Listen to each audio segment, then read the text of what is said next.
नमस्कार दोस्तों, एक बार फिर से आप सभी का स्वागत है हमारे YouTube चैनल ग्रेडियंट एकेडमी में। दोस्तों आज के वीडियो में देखिए गणित का बहुत ही महत्वपूर्ण टॉपिक लघुत्तम समापवर्त और महत्तम समापवर्तक से संबंधित कुछ वस्तुनिष्ठ महत्वपूर्ण प्रश्न। दोस्तों बीपीएससी हेड टीचर प्रधान शिक्षक की परीक्षा को ध्यान में रखते हुए यह वीडियो बनाया गया है, जिसमें सिलेबस के अनुसार स्तर को मेंटेन किया गया है। दोस्तों तो इस वीडियो को पूरा अंत तक जरूर देख लीजिए एक बार, ताकि दोस्तों 20 नंबर का परीक्षा में आने वाला प्रश्न आपका सुरक्षित हो सके। तो आइए दोस्तों इस वीडियो को शुरू करते हैं और बढ़ते हैं पहले प्रश्न की ओर। तो दोस्तों हमारा ये पहला प्रश्न है, यहाँ पे देखिए दो संख्याओं का लसा 225 है तथा उनका मसा 5 है। यदि एक संख्या 25 हो तो दूसरी संख्या होगी। यहाँ पे दोस्तों दो संख्याओं का लसा और मसा दिया है, लघुत्तम समापवर्त और महत्तम समापवर्तक, और एक संख्या दिया हुआ है और आपको दूसरी संख्या निकालनी है। तो दोस्तों इस प्रश्न को बनाने के लिए ये सूत्र एक यहाँ पे आपको दिख रहा है स्क्रीन पे, इस सूत्र को हमेशा याद रखिए। पहली संख्या गुने दूसरी संख्या बराबर मसा गुने लसा। अब दोस्तों इधर से अगर आपको दूसरी संख्या निकालनी है तो मसा गुने लसा बटा पहली संख्या, और यदि आपको दोनों संख्या दिया हुआ है और मसा दिया है और लसा निकालना है तो दोनों संख्या का गुना करके मसा से भाग दीजिएगा तो लसा निकलेगा, और दोनों संख्या को गुना करके लसा से भाग दीजिएगा तो मसा निकलेगा। तो इस टाइप का प्रश्न आने का पूरा संभावना है परीक्षा में। तो आइए दोस्तों इस प्रश्न को देखते हैं। तो देखिए यहाँ पे लसा था 225 और मसा 5 था, तो क्या किया गया दोस्तों, दोनों को गुना कर दिया गया। यहाँ पे देख लीजिए 5 गुने 225 और ये 25 जो है एक संख्या, इससे भाग लगा दिया गया। तो ये पूरा कटने के बाद क्या आ गया, 45 आ गया। तो इसलिए दूसरी संख्या 45 हो गई उत्तर दोस्तों। अब आइए हम लोग दूसरा प्रश्न यहाँ पे देख लेते हैं। दूसरा प्रश्न है 18, 42, 102 का महत्तम समापवर्तक निकालिए। काफ़ी आसान प्रश्न दोस्तों, 18, 42 और 102 का महत्तम समापवर्तक निकालना है यहाँ पे। तो दोस्तों महत्तम समापवर्तक निकालने का दो तरीका है, एक अभाज्य गुणनखंड विधि और दूसरा है भाग विधि। देखिए दोस्तों दोनों विधि से यहाँ पे बनाया गया है। ये अभाज्य गुणनखंड विधि है, जिसमें देखिए 18 का अभाज्य गुणनखंड 2 गुने 3 गुने 3 आ गया। 42 का अभाज्य गुणनखंड 2 गुने 3 गुने 7 आ गया। 102 का अभाज्य गुणनखंड 2 गुने 3 गुने 17 आ गया। ठीक है, तो यहाँ पे आप क्या देख रहे हैं दोस्तों, 18, 42 और 102 के गुणनखंड में 2 गुने 3 तीनों में है, 2 गुने 3 तीनों में है। तो जो तीनों में शामिल रहे, सभी संख्याओं के गुणनखंड में शामिल हो जो अंक, वही मसा होता है। तो इसलिए इसका मसा हो गया दोस्तों 2 गुने 3 बराबर 6, तो 6 इसका मसा हो जाएगा। यहाँ पे भाग विधि से भी देख सकते हैं दोस्तों, 18 से 42 में भाग लगाएगा, 2 बार 36, फिर 6 आया, फिर 6 से 18 में 3 बार में पूरा पूरा कट गया, 0 शेष बचा, तो भाग विधि से भी मसा 6 आ गया। तो ये काफ़ी आसान प्रश्न था, इसको ध्यान में रखिए दोस्तों। अब आइए आगे बढ़ते हैं तीसरे प्रश्न की ओर।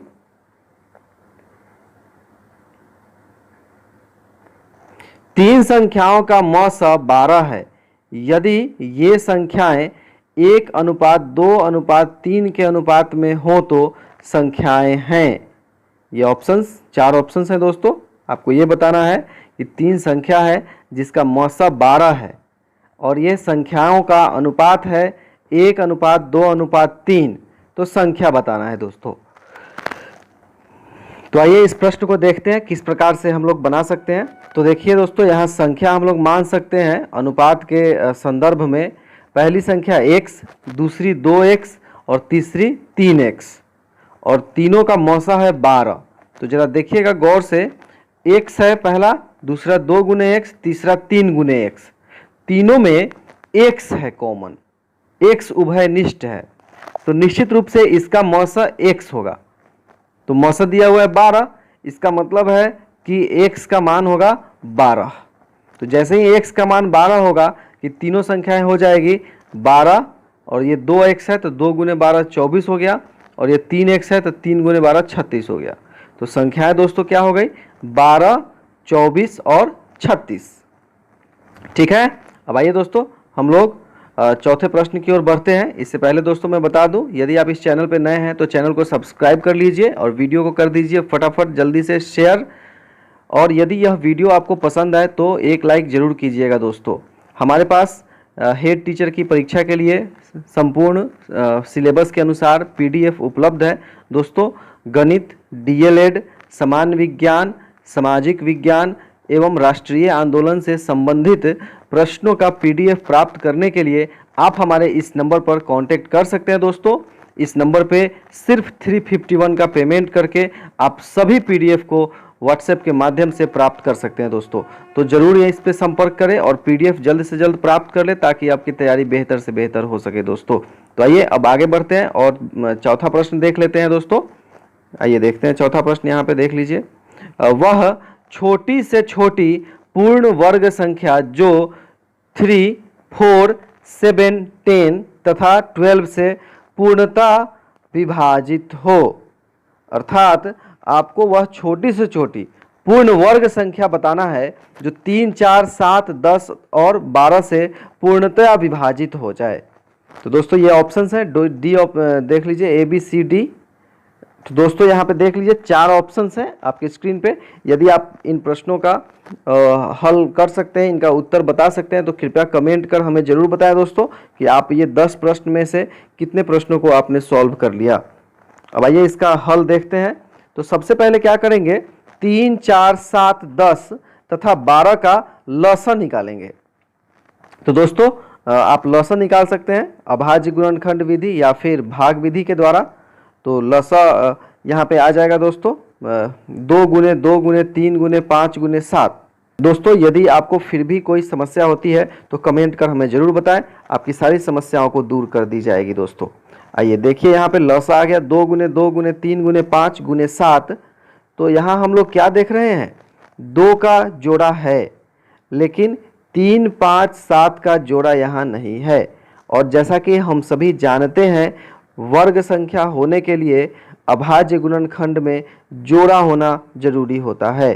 तो जोड़ा करने के लिए हम लोग क्या करेंगे दोस्तों, यहाँ पे एक्स्ट्रा 3, 5, 7 से यहाँ गुना करेंगे। तो अब संख्याएं क्या हो जाएंगी, 2 गुने 2, 3 गुने 3, 5 गुने 5, 7 गुने 7। ठीक है, तो ये सभी को गुना करने पर 44,100 आएगा।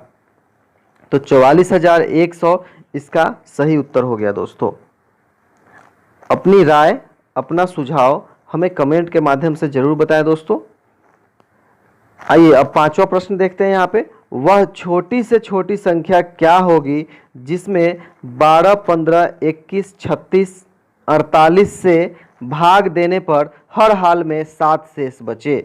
ये 4 ऑप्शंस हैं दोस्तों, ये आपको बताना है यहाँ पे प्रश्न में कि ये जो संख्याएं दी हुई है 12, 15, 21, 36 और 48, इससे भाग दिया जाए जब किसी इससे बड़ी संख्या को तो हमेशा 7 शेष बचे।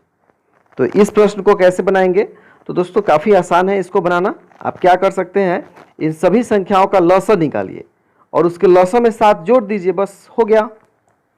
तो देखिए यहाँ पे लसाअ निकाला गया 50, 40 आया 5040, और उस संख्या को पता करने के लिए हम लोग क्या किए, 5040 में 7 जोड़ दिए।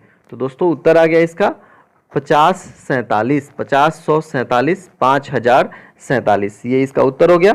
5047 में अगर आप इन संख्याओं से 12, 15, 21, 36 और 48 से भाग देंगे तो निश्चित रूप से हमेशा 7 शेष बचेगा। आप इसको भाग दे करके चेक भी कर सकते हैं। दोस्तों आइए आगे बढ़ते हैं। दोस्तों अगला प्रश्न देखते हैं। 6ठा प्रश्न देखिए, 4 घंटियां 4, 6, 8 और 14 सेकेंड के अंतराल पर बजती हैं। वे चारों इकट्ठी 12 बजे बजना प्रारंभ करती हैं। किस समय वे फिर इकट्ठी बजेंगी। देखिए दोस्तों 4 घंटी है यहाँ पे, तो 1 घंटी 4 सेकेंड के अंतराल पर बजती है, दूसरी घंटी 6 सेकंड के अंतराल पर, मतलब 6 सेकंड अभी बजी तो फिर 6 सेकंड के बाद, फिर 6 सेकंड के बाद। तीसरी घंटी 8 सेकंड के अंतराल पर बजती है, जैसे कि अभी बजी तो ठीक अभी से 8 सेकंड बाद एक बार बजेगी, फिर उसके 8 सेकंड के बाद एक बार बजेगी। और चौथी घंटी दोस्तों 14 सेकंड के बाद बजती है। तो यहाँ पे ये बताना है कि जब एक साथ वे लोग 12 बजे बजे हैं, 12 बजे चारों घंटियाँ एक साथ बजी है, तो फिर कितने समय के बाद एक साथ बजेंगी, ये प्रश्न है दोस्तों। तो इस प्रश्न को आइए देखिए किस प्रकार से बनाते हैं हम लोग। तो इसके लिए दोस्तों आपको करना ये है कि 4, 6, 8 और 14 का जो समय अंतराल है चारों घंटियों के बजने का, आप उसका सबसे पहले लसा निकालें दोस्तों। तो उसका लसा 168 आ जाएगा। आप निकाल के देख सकते हैं दोस्तों, ये काफ़ी आसान है। अगर इसमें कोई समस्या है तो ज़रूर हमें बताएं। तो 168 इसका लसा आ जाएगा। तो इसका यह मतलब हुआ दोस्तों लसा का कि 168 सेकेंड के बाद हर बार वो एक साथ बजेंगी। हर 168 सेकेंड के बाद घंटियां हमें एक साथ बजेंगी। तो 12 बजे के जस्ट बाद यहाँ बताना है कि कब बजेंगी। तो आइए 168 सेकेंड को मिनट और सेकेंड में बदल लेते हैं दोस्तों। तो मिनट और सेकेंड में बदलने के लिए 60 से भाग दे दिए, यहाँ पे 60 दूना 120 आ गया और 48 शेष बच गया। तो 2 मिनट और 48 सेकेंड आ गया। तो इसका यह अर्थ हुआ कि 2 मिनट 48 सेकेंड के बाद हर बार घंटियां एक साथ बजेंगी। तो 12 बजे बज चुकी हैं घंटियां दोस्तों यहाँ पे।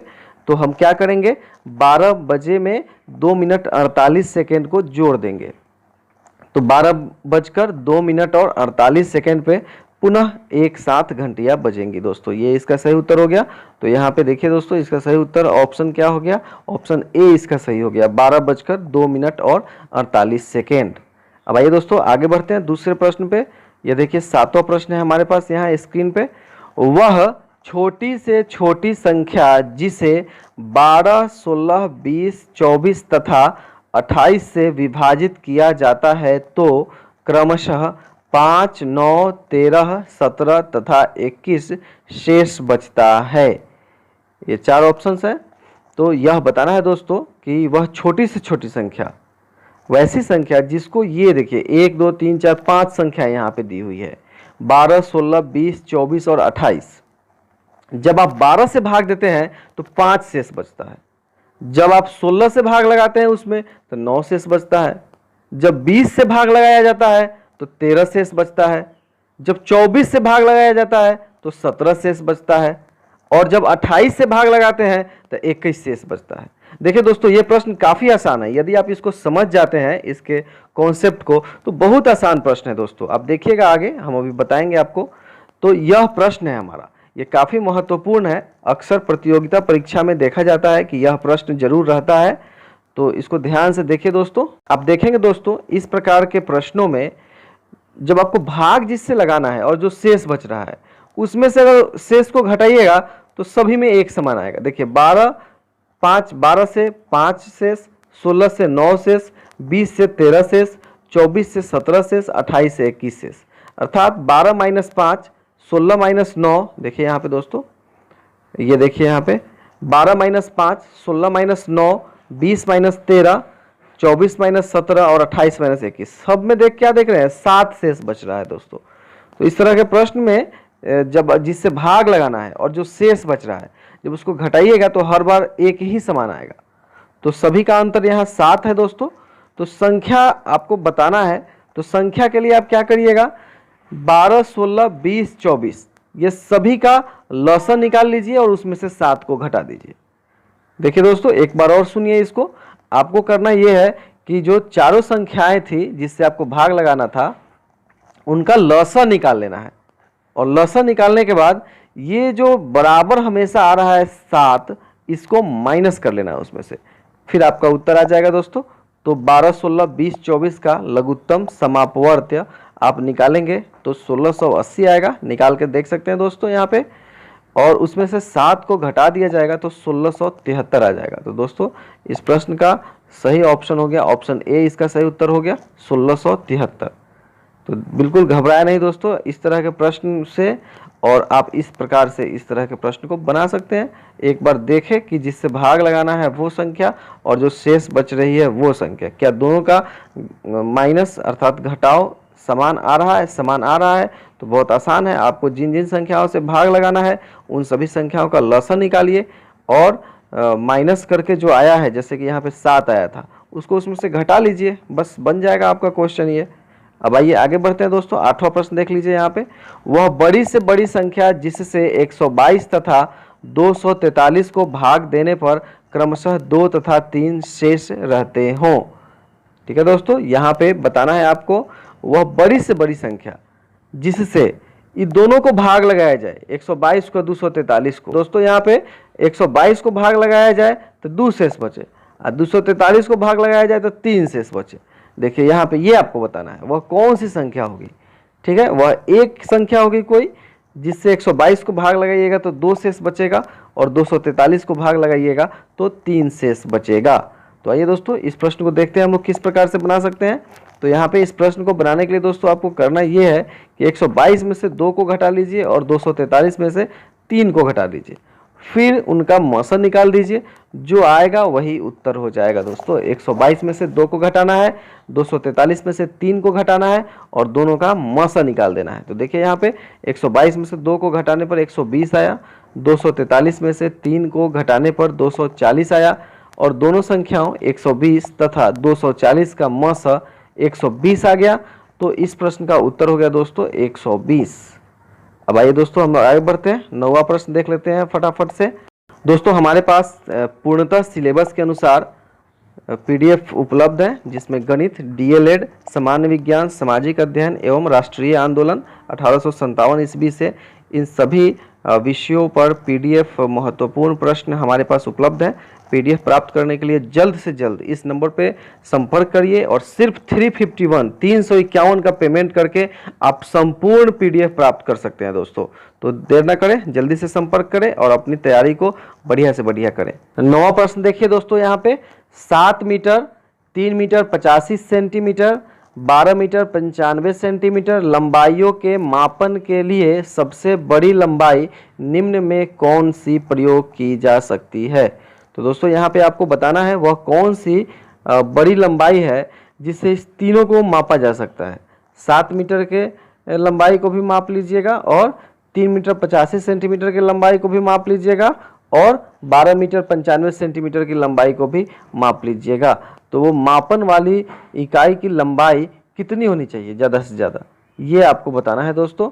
तो यहाँ पे हम लोगों को ये किस प्रकार से बना सकते हैं, आइए यहाँ पे देखते हैं। 4 ऑप्शंस हैं।